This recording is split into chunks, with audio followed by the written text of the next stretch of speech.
Nabi Isa itu yatim kan gitu kan, piatune piatu asline kan begitu. Seperti apa?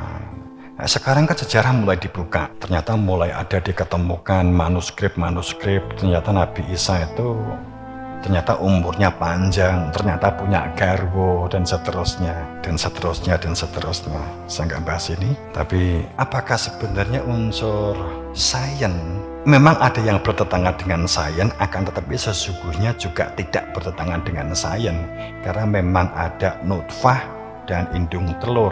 Cuman kandungan ibunya di Siti Maryam, kemudian ini atas kehendak Allah diletakkan sebuah nutfah, kemudian dianggap sebagai nutfahnya malaikat Jibril. Ya memang nggak salah sih, memang itu gurunya kan gitu kan. Terkadang ada masa seperti yang dialami Nabi Isa. Nabi Muhammad memberitakan, tapi bukan sebagai Tuhan, tapi bagian dari Rasul walaupun tanpa bobo. Nabi Muhammad memberitakan ini sangat kuat melalui di dalam Al-Quran kan sangat kuat. Engkau gek jadi Nabi Muhammad juga mengalami hal yang sama tapi gak wani ngaku kan gitu toh. Dituduh karo wong akeh, bisa jadi kan begitu. Ya kan bisa jadi juga begitu toh. Ya suatu saat kita buka cerita-cerita ini. Sejarah itu cenderung pembenaran oleh penguasa. Mana yang dipegang oleh penguasa itulah kebenaran. Pembenaran yang akhirnya menjadi kebenaran. Ya kalau kita ngajak logis, itulah yang saya maksud, bahwa seharusnya ke Nabi Muhammad. Kemudian logikanya seharusnya Nabi Isa membuat wakil, sambung sampai Nabi Muhammad. Seharusnya Nabi Musa membuat wakil, sambung sampai Nabi Isa. Kan gitu.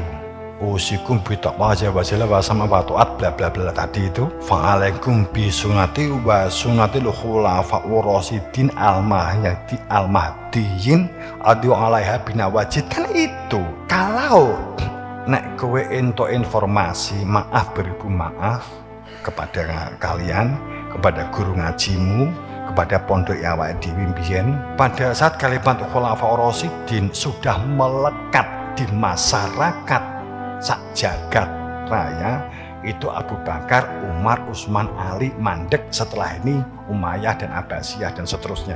Kan begitu? Apakah sebutan yang disebut Khulafaur Rasyidin adalah beliau Abu Bakar, Umar, Utsman dan Imam Ali? Ini adalah dari lisannya Kanjeng Nabi? Saya berani taruh tidak. Ini adalah hasil interpretasi atau hasil pemikiran bingungnya merumuskan terus sopo sing diarani Khulafaur Rasyidin. Akhirnya disepakati Abu Bakar, Umar, Utsman, Ali. Kan begitu. Padahal di situ kalimatnya adalah rantai merantai tidak akan pernah terputus, rantai merantai tidak akan pernah jeda.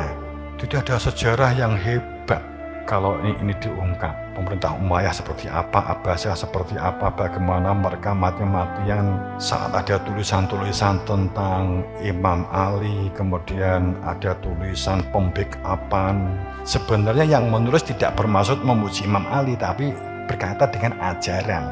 Tapi penguasa kan alergi, kan membuat akhirnya di satu ada proyek harus membuat banyak kitab untuk menutup kebenaran kitab yang ditulis Nasai, ditulis yang lain-lain itu. Oke, itu kan kalau mau sejarah dibuka kan gitu.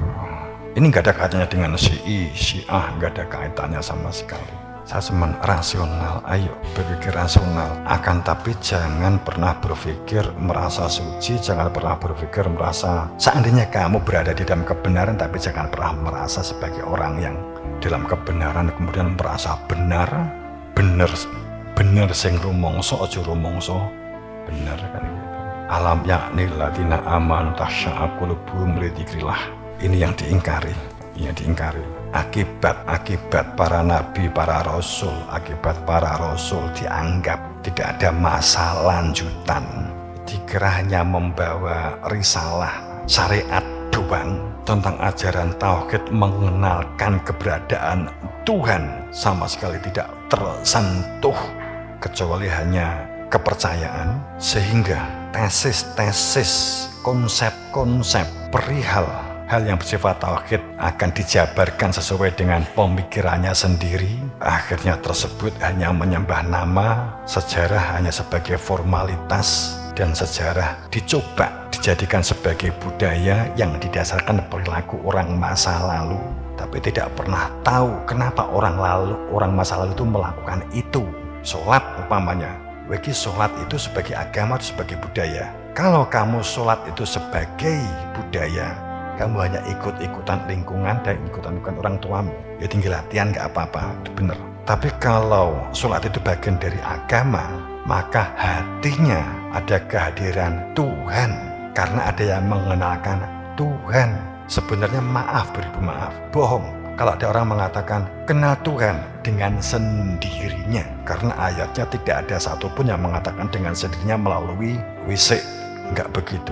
Wah, tapi saya bilang, ada orang yang menunjukkan ini loh yang punya nama Allah, carilah hingga ketemu. Jika tidak, maka kamu hanya agama ikut-ikutan, kan begitu.